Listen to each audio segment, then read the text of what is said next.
Biar setiap pagi ketika kita datang menghampiri Tuhan, mencari wajahnya, kita itu datang dengan hati yang siap, hati yang rindu, hati untuk ketemu dengan Tuhan. Maka lihat ketika hati kita seperti itu, kita pasti akan mengalami kepenuhan di dalam Dia. Katakan amin Bapak Ibu Saudara sekalian. Tidak pernah dilewatkan, seorang pun tak akan pernah ada. Karena Tuhan terlebih rindu menanti kita sudah. Ya, haleluya, haleluya, puji nama Tuhan. Bersyukur. Ini minggu kedua di bulan November. Dan tema bulanan di bulan November ini adalah Never Stop Growing. Ya, bagi Anda yang baru pertama kali hadir mungkin di Gereja Marsharon Magelang ada tuntunan setiap bulan, kita ada visi bulanan seperti itu. Tapi tetap targetnya adalah orang berikutnya, jiwa-jiwa atau hidup kita yang semakin terus diubahkan, semakin serupa dengan Kristus. Ya, GMS itu tidak punya program yang lain, programnya adalah CG. Sehingga ibadah ini adalah celebration buat kita semua. Tapi semua akan kembali ke dalam CG, setiap persekutuan-persekutuan yang ada di mana kita dikembalakan di sana, dimuridkan di sana untuk diajari, terus bertumbuh di dalam Tuhan dan pengenalan akan Tuhan. Amin. Ya, dan untuk hari ini saya rindu untuk men-sharingkan kebenaran firman Tuhan kepada kita semua. Saya kasih judul, mau bertumbuh dilarang malas. Sudah ada yang tahu judul firman Tuhan hari ini? Sudah ada di Instagram GMS Magelang. Kalau belum, di follow supaya kita tetap terkonek dengan gereja tercinta. Ya, mau bertumbuh dilarang malas. Betul, karena kalau kita mau bertumbuh di dalam Tuhan, gak boleh malas, terus belajar. Satu hal yang gak pernah berhenti, kita harus belajar, berapapun banyak usia kita. Terus belajar dari kesalahan, belajar dari pengalaman, belajar. Ya, sejak dari bayi pun, bahkan setiap orang, semua manusia sudah melakukannya. Untuk kita semua belajar untuk jalan, belajar untuk berkata-kata, ya kan? Semua belajar. Nah, ini adalah fondasi buat kita semua. Jangan pernah berhenti. Nah, kalau kita berhenti untuk belajar, kita berhenti akan bertumbuh. Ya, seperti itu. Nah, jika tidak ada perubahan dalam hidup kita, maka ada yang kurang gitu, ada yang miss gitu ya. Perhatikan kalau anak kecil, kalau Anda pernah memiliki bayi, kalau mereka harusnya bertumbuh di usia tertentu sudah berjalan, tapi kok belum, nah berarti ada sesuatu tuh. Kalau pada usianya harusnya sudah berkata-kata, tapi kok belum, kok belum berbicara ya. Nah, berarti ada something gitu ya. Kita perlu tambahkan di situ. Dalam hidup kita juga demikian Bapak Ibu Saudara sekalian. Ada kalau kita terus bercermin, karena tujuan kita adalah serupa dengan Kristus. Menggenapi panggilan surgawi dalam hidup kita. Sehingga nanti pada akhirnya hidup kita gak ada penyesalan. Karena kita selalu hidup di dalam jalan-jalan Tuhan. Dalam perkenanan, di dalam tuntunannya setiap waktu. Katakan amin. Ada satu ayat firman Tuhan yang kita akan belajar. Ya, ada beberapa tentunya, tapi dimulai dengan yang ini. Amsal 26 ayat 13 sampai 16. Buka dengan saya ya. Walaupun sudah saya siapkan di PPT, tetapi ada baiknya kita semua membacanya bersama-sama. Oke? Saya akan ajak kita semua secara korporat bersama-sama baca 4 ayat ini, Bapak Ibu Saudara sekalian. Sudah temukan Amsal 26 ayat 13 sampai 16. Kalau sudah, sama-sama dengan saya hitungan ketiga. 1, 2, 3. Berkatalah si pemalas, ada singa di jalan, ada singa di lorong. Seperti pintu berputar pada engselnya, demikianlah si pemalas di tempat tidurnya. Si pemalas mencelupkan tangannya ke dalam pinggan, tetapi ia terlalu lelah untuk mengembalikannya ke mulutnya. Si pemalas menganggap dirinya lebih bijak daripada 7 orang yang menjawab dengan bijaksana. Nah, kalau kita mau terus bertumbuh, kuncinya dilarang malas. Sebab itu judulnya itu, renungan kita pada hari ini. Nah, ayat per ayat kita bahas ya. Ayat pertama tadi ayat 13. Berkatalah si pemalas, ada singa di jalan, ada singa di lorong. Orang itu kalau malas selalu ada alasan. Berarti kalau mau bertumbuh dilarang malas. Malas untuk apa? Malas untuk alasan. Berarti dilarang beralasan. Seperti itu Bapak Ibu Saudara sekalian. Selalu ada orang itu punya imajinasinya. Ya, orang pemalas ini punya imajinasinya. Ada singa di lorong, ada singa di jalan. Sesungguhnya orang pemalas itu dia nggak mau berusaha, nggak mau bekerja keras. Dia itu takut. Karena ketika takut menjalani perjalanan harus ditempuhnya. Di mana di sana ada tantangan-tantangan. Ada memang pergumulan demi pergumulan. Dia enggak mau. Ya. Ada singa di lorong seperti itu. Ada hal-hal yang harus diselesaikan dalam hidupnya, di dalam mil-mil perjalanan hidupnya, tapi dia nggak siap dengan itu. Padahal loh ya, kalau kita baca firman Tuhan lebih lagi, ayo buka lagi di dalam Mazmur 104 ya. Mazmur 104 ayat 21 sampai 23. Perhatikan ini ya. Padahal singa-singa itu hanyalah imajinasinya. Karena singa-singa itu ada di tempat perteduhannya pada waktu manusia itu bekerja. Ayat 21 sampai 23 104 sudah. Singa-singa muda mengaum-ngaum akan mangsa dan menuntut makanannya dari Allah. Next. Apabila matahari terbit, perhatikan, matahari terbit dari pagi berarti ini, berkumpullah semuanya singa-singa itu dan berbaring di tempat perteduhannya. Di ayat 23 di situ jelaskan manusia itu pergi bekerja dari pagi sampai petang. Jadi orang malas itu sebenarnya alasan doang, ngomong berkata ada singa di lorong, ada singa di jalan, itu hanya alasannya aja dia. Ada ini, ada itu, wah nggak jalan. Kalau kita mau bertumbuh nggak bisa seperti ini, nggak bisa. Apapun bersama dengan Tuhan, I can do all things through Christ who give me strength. Aku dapat melakukan segala perkara di dalam Allah yang memberi kekuatan padaku. Bersama Allah kita melakukan perkara-perkara besar, katakan amin. Ya, seperti itu. Lalu yang kedua apa? Ayat yang ke-14, seperti pintu berputar pada engselnya, demikianlah si pemalas di tempat tidurnya. Artinya apa? Artinya ya, malas diam di tempat. Kalau kita mau bertumbuh, dilarang malas. Berarti jangan berdiam diri, jangan terus ada di zona nyaman kita. Jangan enak-enakan terus tidur, mengantuk sebentar lagi, melipat tangan sebentar lagi, lalu tidur lagi. Hei, waktu ini bekerja kerjaran. Kalau kita lengah, ada banyak orang binasa. Masakan kita tidak melakukan sesuatu. Padahal Tuhan Yesus saja sudah datang meninggalkan surganya yang mulia. Untuk hidup kita. Satu kebenaran, kita nggak boleh egois, nggak boleh memikirkan diri sendiri. Nggak boleh malas, nggak boleh beralasan. Jangan berdiam di tempat. Tinggalkan zona nyaman itu kalau kita mau melihat kemuliaan Tuhan dinyatakan. Kalau mau Tuhan memakai hidup kita. Berpartner dengan dia, menyatakan kebesaran kasih dan kuasanya yang tidak ada mustahil, yang besar dan ajaib, heran dan mulia itu. Bapak Ibu Saudara sekalian. Ya. Amsal 6 ayat 9 sampai 11 dikatakan, hai pemalas, berapa lama lagi engkau berbaring, bilakah engkau akan bangun dari tidurmu? Tidur sebentar lagi, mengantuk sebentar lagi, melipat tangan sebentar lagi untuk tinggal berbaring. Maka datanglah kemiskinan kepadamu seperti seorang penyerbu dan kekurangan seperti orang yang bersenjata. Lihat, orang-orang yang tidak mau bertumbuh, orang malas ini tidak bertumbuh hidupnya, akan mengalami kekurangan, ya, akan minus gitu. Karena dia tidak bekerja melakukan sesuatu. Ayo, do something. Kita harus berjuang, kita harus bangkit. Seperti itu, harus jadi orang-orang yang tangguh. Karena Tuhan dwell in us, tinggal di dalam kita, Roh Kudus, Roh Tuhan. Yang dunamos itu artinya yang luar biasa itu ada. Jangan kecilkan Tuhan kita, Bapak Ibu Saudara sekalian. Yang ketiga ayat berikutnya, ayat 15 berarti ya. Si pemalas mencelupkan tangannya ke dalam pinggan, tetapi ia terlalu lelah untuk membalikannya ke mulutnya. Pinggan itu apa? Pinggan itu plate, piring. Jadi kalau orang yang malas tuh tangannya di piring, tapi untuk masukkan ke mulutnya aja dia merasa lelah. Bayangin coba. Kita semua setiap hari makan 3 kali lebih bahkan mungkin. Kita masuk di piring tapi untuk masuk ke mulutnya saja tuh dia merasa lelah. Lah apalagi nyuapin orang lain, apalagi untuk masukin ke mulut orang lain coba. Can you imagine? Bisakah kita bayangkan orang malas ini? Untuk dirinya sendiri aja loh dia malas. Apalagi untuk orang lain. Bapak Ibu Saudara sekalian. Mari biar firman Tuhan ini menyadarkan biar kita ini, wah iya ada banyak hal yang harus kita kerjakan dan kita harus selesaikan. Panggilan yang mulia ini, pertandingan iman kita ini di dalam Tuhan. Ya, seperti itu. Malas kelelahan artinya. Jangan takut untuk capek ya. Jangan takut untuk capek. Di dalam kerajaan surga tidak ada pengangguran kata hikmat ya. Jadi kita harus kerja, kita harus produktif, kita harus terus do something. Tanya Tuhan apa yang kehendakmu untuk aku lakukan hari ini. Datang ke seorang, berikan firman, doakan, layani, berikan sesuatu perhatian atau apa sesuatu. Kita bisa lakukan. Maknai hidup dengan benar.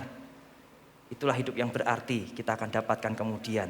Yang keempat, malas kebodohan. Ya, ayat yang ke tadi 16. Si pemalas menganggap dirinya lebih bijak daripada 7 orang yang menjawab dengan bijaksana. Ya, malas. Kalau kita mau bertumbuh dilarang malas. Malas itu apa? Malas untuk bodoh, enggak mau bodoh. Kita harus terus belajar, makanya kita harus terus memperlengkapi diri.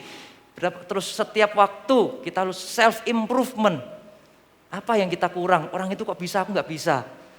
Belajar seperti itu. Orang-orang tua mungkin di tengah zaman modern sekarang, kita harus belajar juga gimana sih pakai ini aplikasi apa, belajar nggak apa-apa supaya kita bisa Zoom, kita bisa apa, mau belajar nggak apa-apa, mau bisa kok pasti kalau mau belajar, nggak ada yang nggak bisa seperti itu. Nah saya sendiri ngomong kayak gini juga, saya terus memperlengkapi diri. By the way saya masih kuliah ini, doakan supaya tahun depan bisa selesai. Ya ada banyak tugas menanti, di tengah-tengah pelayanan juga jalan terus. Saya juga mau belajar loh. Saya nggak hanya khotbah saja, mengkhotbahi Anda. Saya juga harus banyak baca buku, karena ngerjain tugas itu ada referensinya. Nggak hanya tugasnya apa dijawab, sakar PDW sepikiranku bisa jawab apa, tulis, enggak bisa. Harus ada referensinya, harus baca buku juga. Bayangin Bapak Ibu Saudara, ayo kita semua upgrade ya, terus kita belajar memperlengkapi diri. Oke, ya, karena orang bijak itu bukanlah orang yang merasa dirinya bijak. Orang bijak itu adalah orang yang mau mengakui kesalahannya dan tidak melakukannya lagi. Ya, seperti itu. Tadi kan pemalas tadi kan firman Tuhan ngomong apa? Menganggap dirinya lebih bijak daripada 7 orang yang menjawab dengan bijaksana.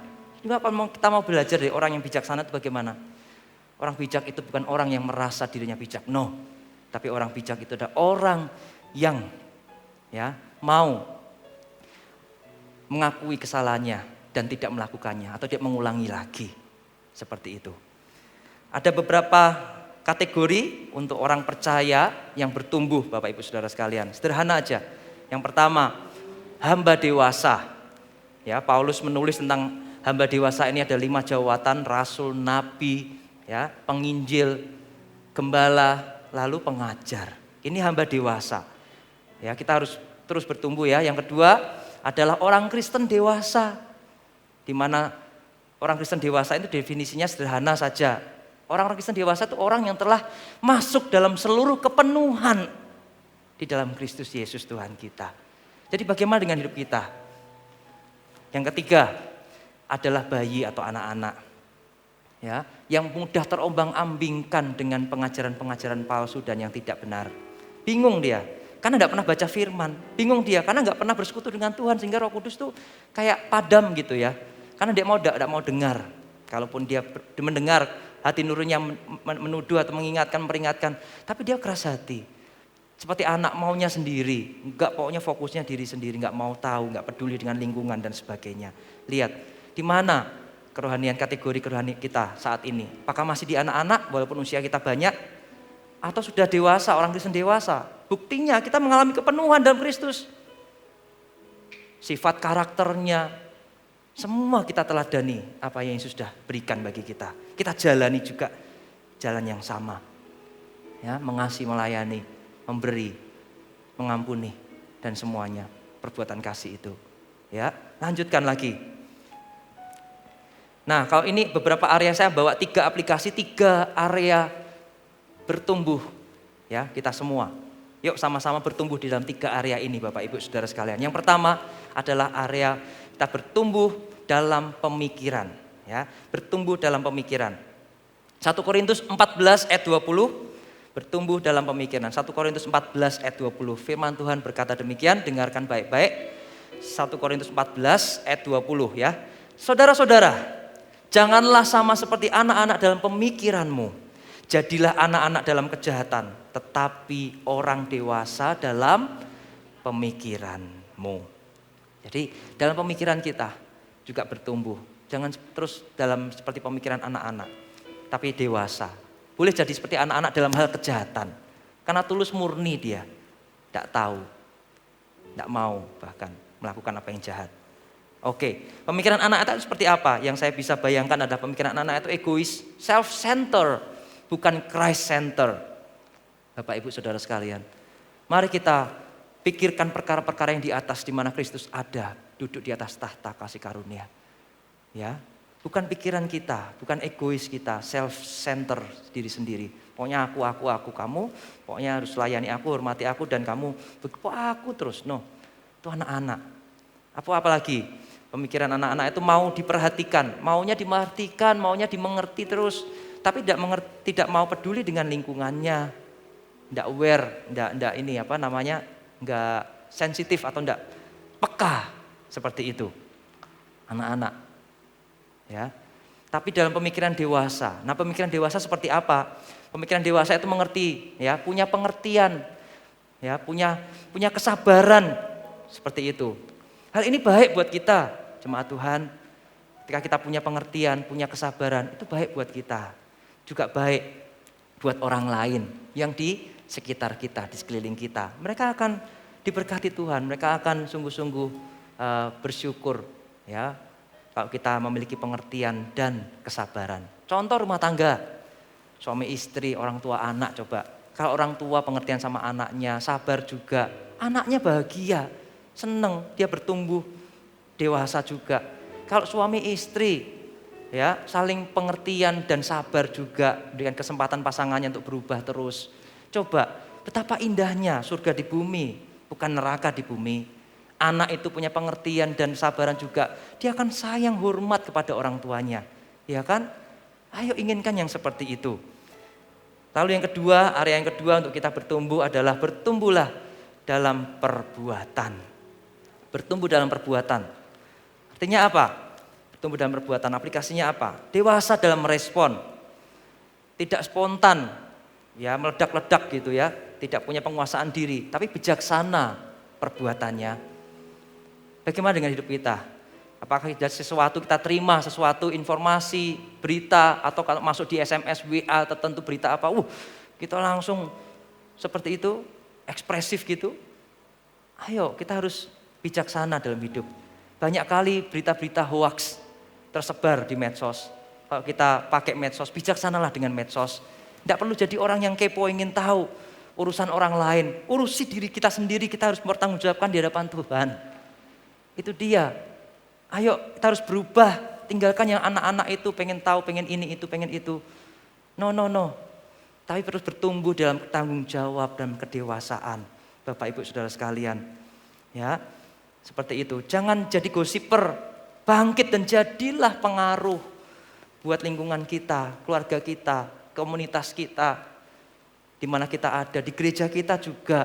Jadilah pengaruh yang baik. Jangan jadi gosiper, denger ini langsung dijual sana tanpa cross check dulu sama yang bersangkutan. Tinggalkan kalau itu pernah ada.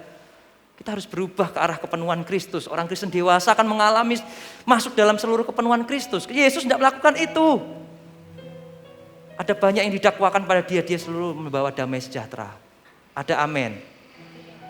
Bagaimana dengan hidup kita? Atau malah kita justru bumbu-bumbui lebih-lebihkan biar tambah hebat atau tambah bersalah di hadapan Tuhan ketika kita melakukannya. Dosa loh. Kalau itu tidak benar, tidak cross check, tidak di dalam saksi 2-3 orang. Ya kan? Hati-hati perhatikan bagaimana kita hidup Bapak Ibu Saudara sekalian. Jadilah orang-orang yang tidak langsung forward hoak-hoak di medsos, tapi bijaksana. Cek dulu kebenarannya. Apakah berita itu benar? Apalagi tentang ngatai seseorang. Waduh, kalau sudah kepribadian atau karakter, hati-hati Bapak Ibu Saudara sekalian. Diam aja, sudah urusannya sendiri dengan Tuhan. Kita juga ada urusannya. Seperti itu. Ya. Apalagi, jadilah pendengar yang baik. Kalau kita mau dipakai Tuhan, menyampaikan firman ini. Kesaksian kita, hidup kita itu berarti berdampak. Ada orang banyak perlu mendengarnya. Jadilah pendengar yang baik. Ketahui kebutuhan mereka. And then, kemudian kalau kita tahu kebutuhan, kita bisa sampaikan sesuatu. Entah penghiburan, entah nasihat, entah hikmat. Saat itu Roh Kudus akan berikan. Ya, Tuhan akan pimpin. Banyak kali kok saya ketika ketemu sama orang, spontan ketemu gini-gini. Saya dengar banyak lebih jadi pendengar yang baik. Saya belajar. Lalu di situ sambil hati ini terus ke arah kepada Tuhan. Adakah sesuatu yang perlu saya sampaikan? Di situ banyak kali sampai saya kagum. Kok iso ya aku ngomong gitu ya? Ada hikmat yang Roh Kudus beri bekerja dalam tuntunan dan pimpinannya pada seorang demi seorang lagi. Saya tidak mempersiapkan semuanya. Bagian saya hanya selalu setiap pagi saya baca firman, dengar doa, Tuhan pakai aku, berdoa, tolong pakailah aku semasa hidup aku masih kuat ini ya Tuhan. Pakai Tuhan, memulihkan, menyembuhkan, menghibur, membawa damai buat mereka. Mereka boleh bagian kasih karunia daripadamu melalui hidupku. Itu doa yang selalu kunaikkan setiap hari. Pakai hidupku ya Tuhan. Bagaimana dengan kita semua? Ya, jadilah pendoa bagi orang-orang yang kita kasihi. Jadi pendoa ya. Ini dia, bertumbuh dalam perbuatan. Biar mulut kita berkata-kata, kita ini stand in the gap di antara mereka dengan Tuhan. Berbicara, naikkan doamu di hadapan Tuhan dengan ucapan syukur. Berdoalah bagi mereka. Ya, itu dia, Tuhan mau pakai hidup kita. Tuhan dengarkan doa kita. Biar melalui kita, mereka beroleh kemurahan, jamahan dari Tuhan. Daripada kata-kata sia-sia, ngomongi orang tidak jelas, sia-sia itu. Gak memberi faedah bagi kehidupan.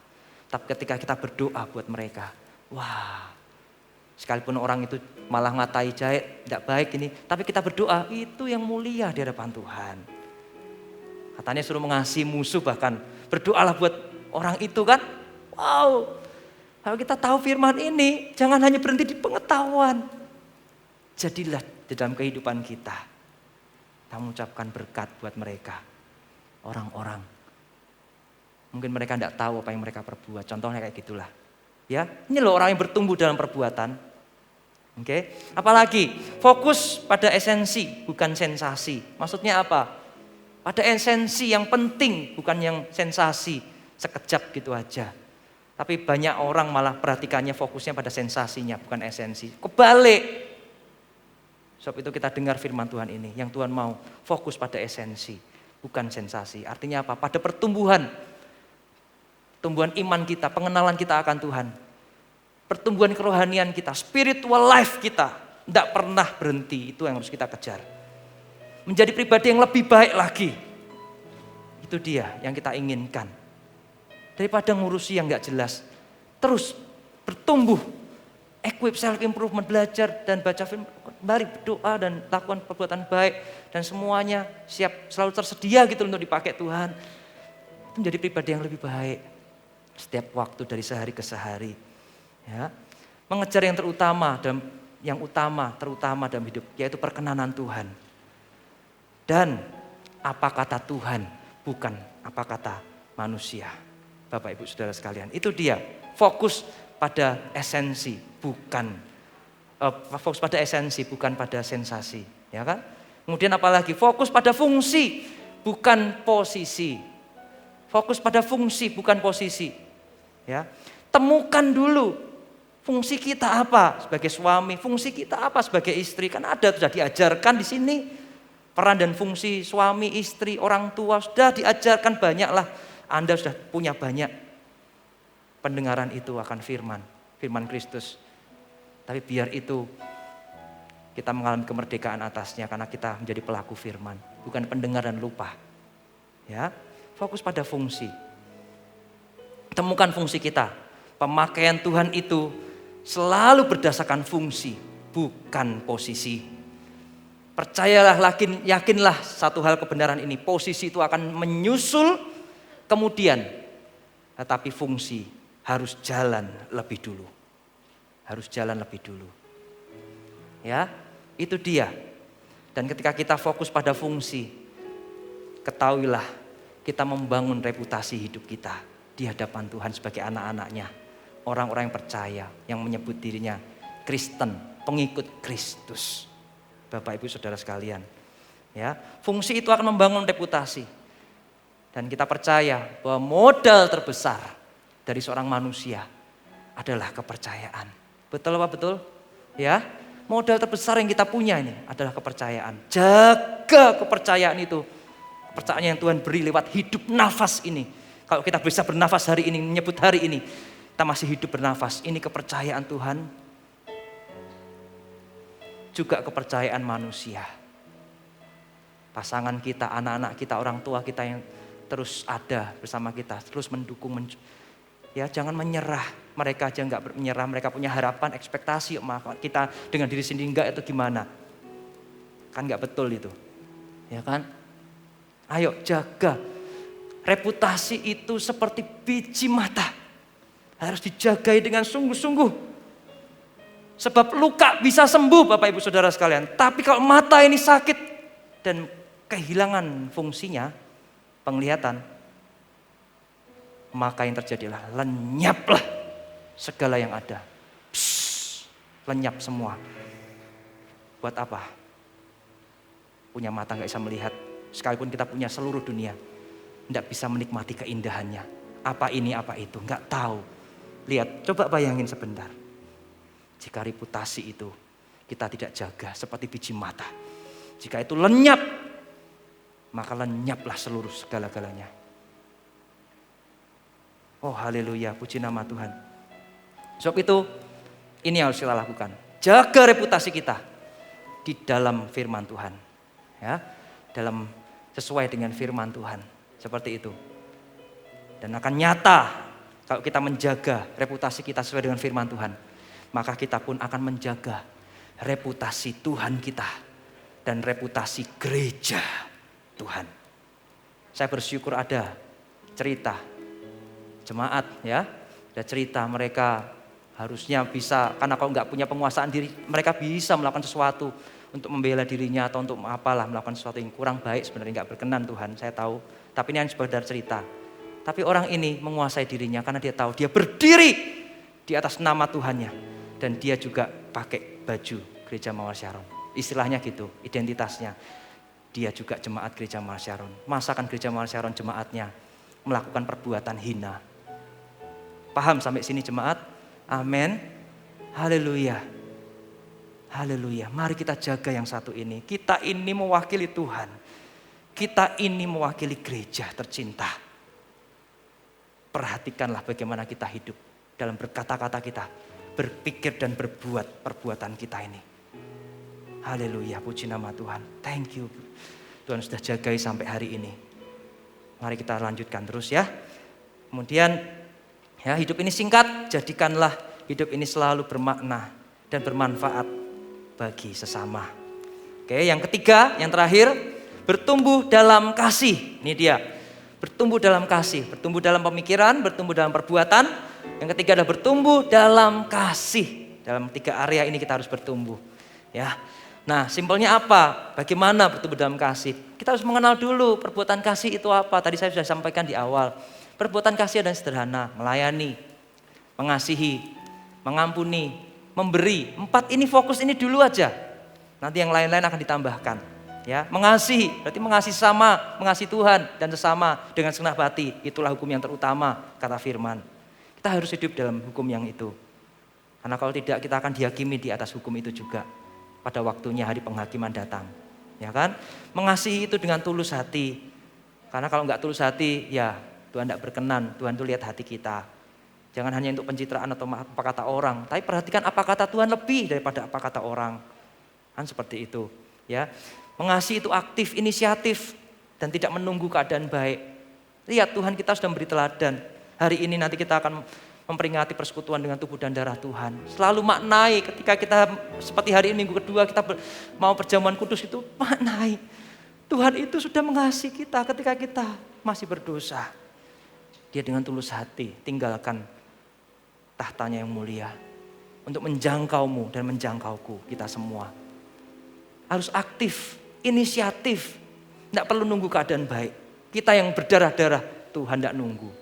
Dia justru turun untuk menolong kita, mengangkat kita menjadi anak-anaknya. Katakan amin. Puji Tuhan. Ya. Yang kedua, melayani. Dengarkan ini, ketika kita bersedia menolong orang lain dalam pertumbuhan kerohaniannya, maka Allah Tuhan kita akan menolong kita juga untuk bertumbuh secara rohani. Ketika kita bertumbuh dewasa rohani, pada saat itu kita mulai mengambil keputusan atau tanggung jawab untuk melayani orang lain dengan pimpinan Roh Kudus. Saya ulangi, kata-kata ini penting ya.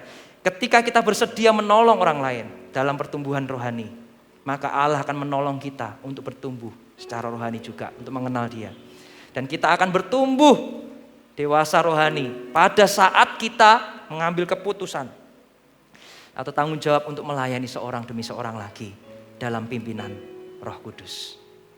Jadi itu dia, bertumbuh dewasa, tinggalkan kanak-kanak, tinggalkan pemikiran kanak-kanak, tinggalkan perbuatan kanak-kanak. Paulus pun menulis, pada waktu aku kanak-kanak aku bersikap, berkata-kata seperti kanak-kanak, tapi setelah dewasa aku tinggalkan semua itu, sikap kanak-kanak, pemikiran, kata-kata anak-anak, tinggalkan.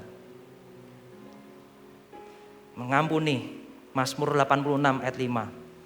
Sebab Engkau ya Tuhan baik dan suka mengampuni dan berlimpah kasih setia bagi semua orang yang berseru kepadamu. Lihat, Tuhan kita bukan hanya baik, tapi Dia suka mengampuni. Bagaimana dengan kita anak-anaknya? Apakah like father like son? Kalau kita mengaku anak Tuhan nih, orang Kristen nih, orang percaya Yesus nih, orang yang sudah lama mengenal Tuhan. Bagaimana? Apakah kita suka mengampuni apa enggak? Atau kita malas atau pelit sekali, sulit mengampuni? Diingat terus kesalahan orang itu sampai mati. Aduh, tinggalkan itu. Tuhan tidak berkenan. Tuhan itu baik. Kita enggak cukup jadi orang baik, tapi yang suka mengampuni juga. Berlimpah kasih setia pada semua orang yang berseru padamu. Sehingga kita berseru kepada Dia, Tuhan pun mendengar. Sehingga relate firman Tuhan itu bukan baca. Firman Tuhan di dalam Matius yang doa Bapa kami Tuhan ajarkan. Matius pasal 6 ayat 12 sampai 15. Kita mungkin sudah hafal ayat-ayat ini. Dan ampunilah kami akan kesalahan kami, seperti kami juga mengampuni orang yang bersalah pada kami. Dan janganlah membawa kami kepada pencobaan, tapi lepaskanlah kami daripada yang jahat. Karena Engkaulah yang mempunyai kerajaan dan kuasa dan kemuliaan sampai selama-lamanya. Next. Karena jikalau kamu mengampuni kesalahan orang, Bapamu yang di surga akan mengampuni kamu juga. Tetapi jikalau kamu tidak mengampuni orang, Bapamu juga tidak akan mengampuni kesalahanmu. Kebenaran tidak bisa disangkali, siapapun orang berdiri di atasnya. Yang terakhir, memberi. Ini perbuatan kasih. Kalau kita mau bertumbuh dalam kasih, biar 4 perbuatan kasih ini nyata benar, ada dan tinggal melekat, menjadi identitas kita. Yang mau katakan amin. Memberi. Ayat firman Tuhannya, Amsal 11 ayat 25. Ya, Amsal 11 ayat 25. Siapa banyak memberi berkat, diberi kelimpahan. Siapa memberi minum, ia sendiri akan diberi minum. Bapak Ibu Saudara sekalian, inilah prinsip memberi. Sederhana saja. Janganlah terus pegang erat-erat apa yang ada padamu. Ada bagian hak buat orang lain yang kita lepas. Belajar untuk melepas, let go. Ya. Hidup ini fana, singkat, cuman sesaat saja. Seperti uap atau banyak hal tentang bicara tentang hidup ini. Ayo, saya bawa satu video, kiranya video ini menjadi berkat buat kita semua. Multimedia silahkan diputar. Enjoy. May I have this? No.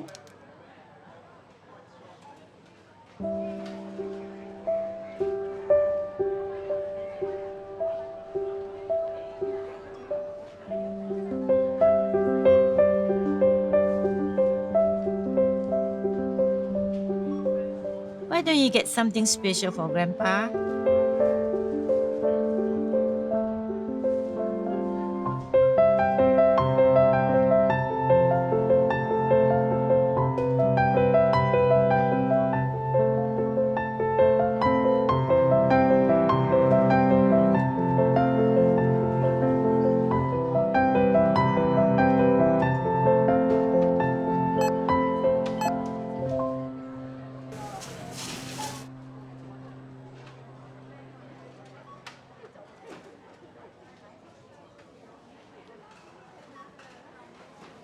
I'm sorry.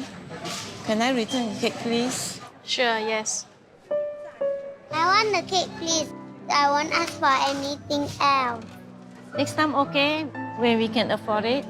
Last time you said that.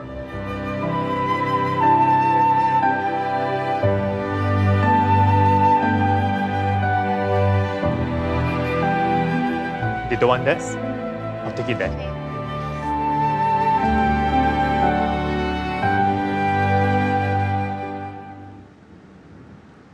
Hey, hey. Hello, this is for you. No, we cannot accept it. Would you please? There's no reason for you to buy the cake for us.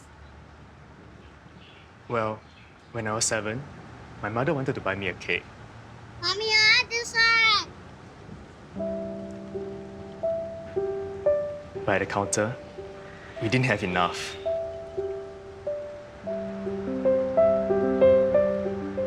Can we get something else? It's my birthday today. Can I choose my own cake, please? I'm sorry.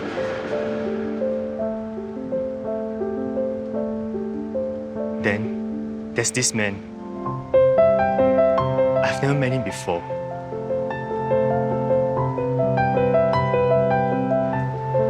Here, have the cake.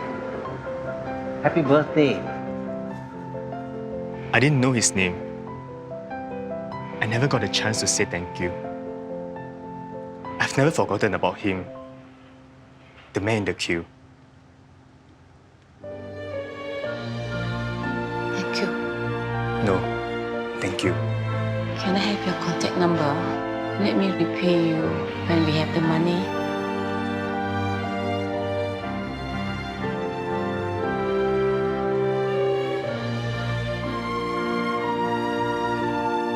Promise me something, okay?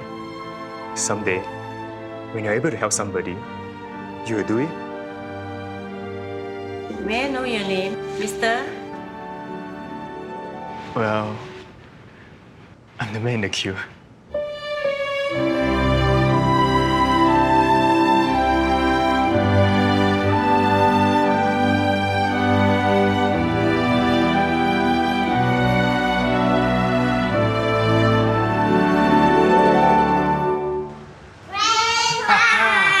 I chose this cake for your birthday. Wow, this is my favorite. Thank you. Let's go and put some candles. Oh, careful. You shouldn't have spent the money.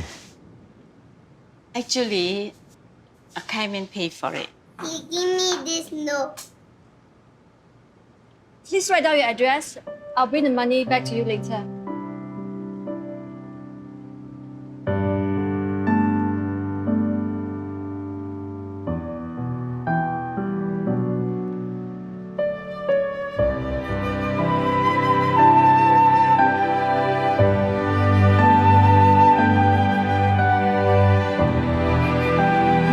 A simple act of caring creates an endless ripple.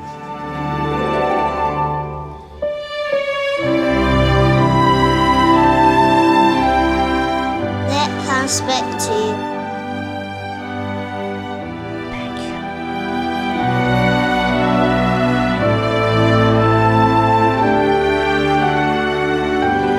Happy birthday to you.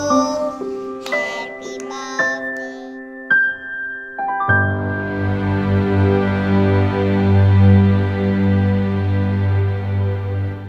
Bisa kembali ke sini, apa yang kita pelajari dari video singkat 4 menit, 5 menit.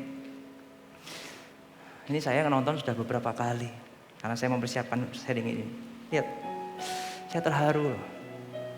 Simple, sederhana, perbuatan baik yang sederhana mungkin, tapi itu matters di hadapan Tuhan dan manusia. Itu seperti menghasilkan riak yang tak terbatas. Ini itu akan kembali kepada kita. Apa yang telah kita buat dalam hidup ini?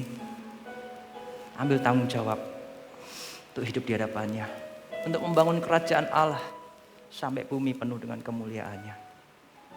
Mengasihi, melayani, ingin yang lebih lagi.